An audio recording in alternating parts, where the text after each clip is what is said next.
Hey guys, it's Ampharob here, and today we're going to take a look at the top 10 Pokemon cards from the latest set Team Up. Team Up has now been out for just over a week, and players have been able to gauge upon which are the good cards and which aren't. This list isn't done in any specific order either, since all the cards are good in their own way. So we're going to take an in-depth look at what these cards are, and we're also going to add the prices, just so you guys know. I'm nice like that. Plus I like to talk about card prices. So for the first Pokemon, we're going to take a look at Absol. Absol is an incredibly good card, and I'm talking about really good. The reason why Absol is so good isn't because of its attack, it's because of its ability Dark Ambition. If your opponent's active Pokemon is a basic Pokemon, its retreat cost is a colourless Maw. This card didn't really have a lot of hype for it for when it first came out. However, over the last week, people are really seeing its potential. In a format where a lot of basic Pokemon have one retreat cost and people are using a skateboard, adding another energy for them to retreat makes it incredibly awkward for them to do the moves they want to do. So this is a very good card for a lot of decks. It also counters another very good Pokemon that just came out in this set that abuses a skateboard, and that card is Jirachi. Jirachi has an incredible ability called Stellar Wish. Once during your turn before you attack, if this Pokemon is your active Pokemon, you may look at the top 5 cards of your deck, reveal a trainer card you find there, and put it into your hand. Then shuffle the other cards back into your deck, and this Pokemon is now asleep. This is such a good card. A lot of decks will be seeing at least 1, 2, or even 3 of these in them. Some decks will even see 4. To be able to look at the top 5 cards of your deck and pick any trainer there, it's amazing. There aren't many cards in the format that allow access to stadiums, but Jirachi can get those. Since it goes asleep after using the ability, it makes really good use of a skateboard, since the skateboard lets you retreat for 1 colourless less, whether you're asleep or paralysed, hence why Absol is very good against this card. Other partners for this card are Switch, Escape Rope, and Guzma, since you can use those cards to bring up another Jirachi and get another card you need for your turn. Up next, we've got our first Prism Star, Shaman. Even though it's only got 80 HP, it can do tons of damage. It's got an attack called Flower Storm.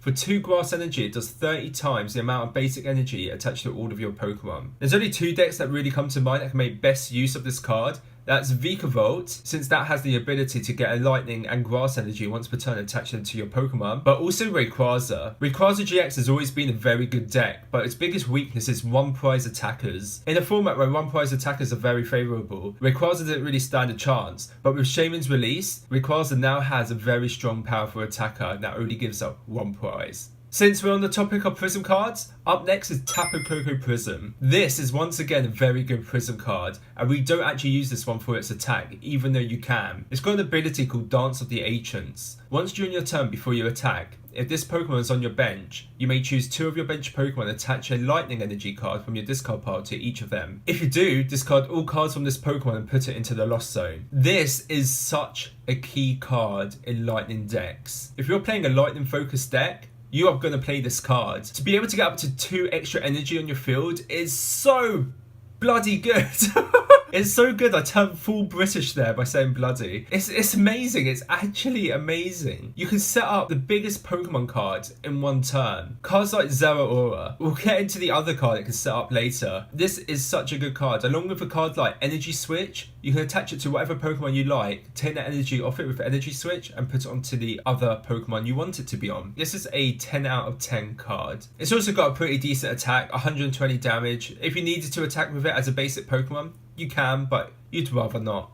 Up next, just like our pal Absol, is another very underrated card which has been gaining momentum recently. It's a Mulga. Now, you're probably thinking, what's this boy in the sky doing in this list? It doesn't look so strong. Well, that's where you're wrong. It's got an incredible attack called Nuzzle. No, I'm kidding. Its ability, Nuzzly Gathering. Once during your turn before you attack, you may search your deck for a Pokemon that has the Nuzzle attack. Reveal it and put it into your hand, then shuffle your deck. Actually, to be fair, it is because of its attack, it's so good. This card fits in perfectly with Lost March, and I'll tell you why. First of all, this card has free retreat. That's never a bad thing. Not only that, Emolga is also fodder for the Lost Zone. You can use a card called Lost Blender to get rid of them to deal extra damage. And with Emolga in the deck, along with another new card that's been released called Pokemon Communication lets you reveal a Pokemon from your hand and put it into your deck. If you do, search your deck for a Pokemon, reveal it and put it into your hand, then shuffle your deck. So you can use Emolga's ability to get another Emolga, and you can use Pokemon Communication to get any Pokemon in your deck. It's the perfect combo to use to set up your board. Up next, we've got a Pokemon called Doublade. I'm not going to talk about it too much since I was a bit hesitant about adding it to the list, but since it's got the attack tool drop, which was very good in the past, I thought to add it in anyway. Tool drop does 30 damage times the amount of tool cards attached to all Pokemon, so that's including your Pokemon and your opponent's Pokemon. The tool drop deck used to exist about 5 years ago in the standard format with Trubbish. The difference being though, Trubbish was a basic Pokemon, so it was a lot easier to get out. Another difference was it took a Psychic Energy and a Colourless Energy instead of a double Colourless Energy. In the format when there was a card called Dimensional Valley that let your Psychic Pokemon attack from 1 energy less, you only needed 1 energy to attack and a basic Pokemon. However, with Doublade, you'll need to have Honedge to evolve from and a double Colourless Energy or 2 turns of attachment in order to use this attack. There are cards like XP Share that can keep the flow going though, and there's also cards like Genesect GX which lets you have 2 tool cards attached to them. So it could probably be a good deck, however I'm not quite sure yet.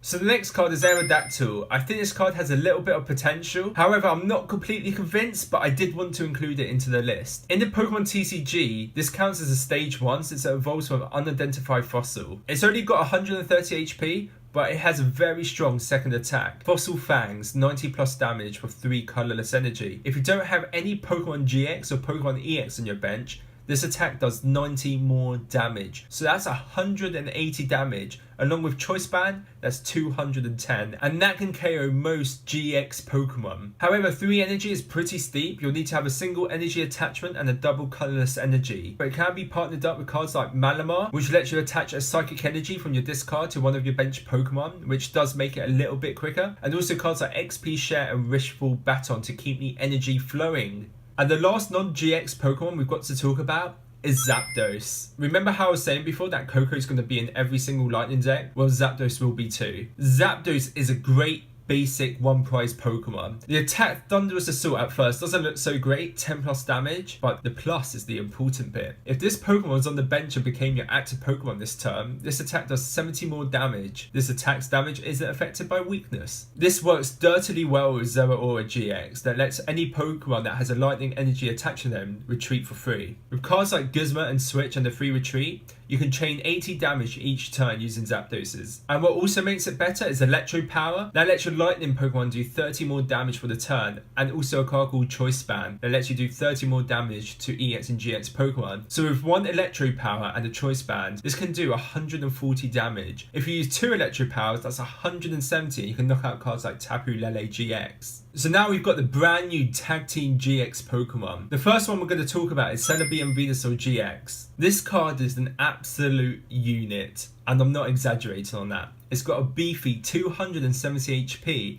and it's also a very good attacker. Since it's quite the beefy Pokemon, it does take up a lot of energy to get going. Its first attack, called Pollen Hazard, your opponent's active Pokemon is now burned, confused, and poisoned. So with the poison, that's 60 damage, and the burn, that's 80 damage, with a 50% chance of them still staying burned. Also, making your opponent confused, there's also a 50-50 chance of them staying confused and hurting themselves for an extra 30 damage. Its second attack, Solar Beam, 150. It's pretty good, but its GX attack is even better. It does 180 damage, and you can heal all damage from this card. Not only that, if you've got 1 extra grass energy, you can shuffle in your whole discard back into your deck. So yeah, it would take 5 energy to use that additional effect, but it could be very good with cards like Crushing Hammer, Enhance Hammer, and just make your opponent run out of energy completely so they can't attack.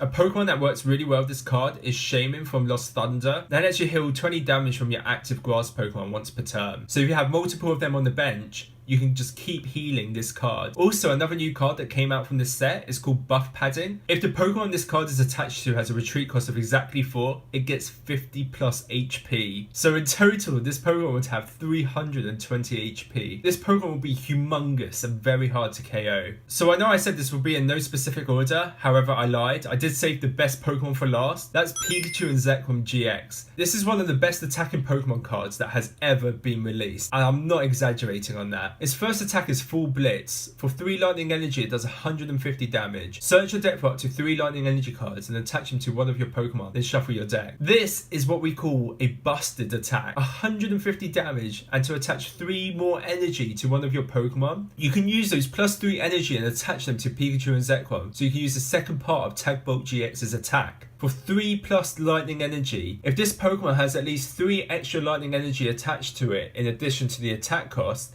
this attack does 170 damage to one of your opponent's bench Pokemon.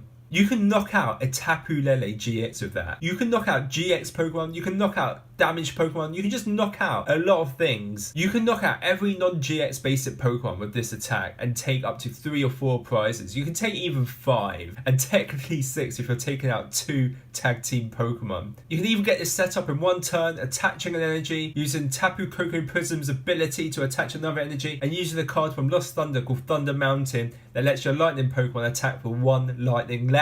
200 damage! What is that? What is that? It is the strongest lightning Pokemon card out there. Right, thank you very much for watching the video. If you'd like more of these sort of videos, please let me know in the comments below. And if you enjoyed this video, please feel free to give it a like and check out my other videos. And if you're new here, please feel free to subscribe. There's a big tournament coming up in Australia next weekend, so maybe I'll do some coverage over that as well. Ooh, fancy. So thanks again for watching, and I'll see you next time.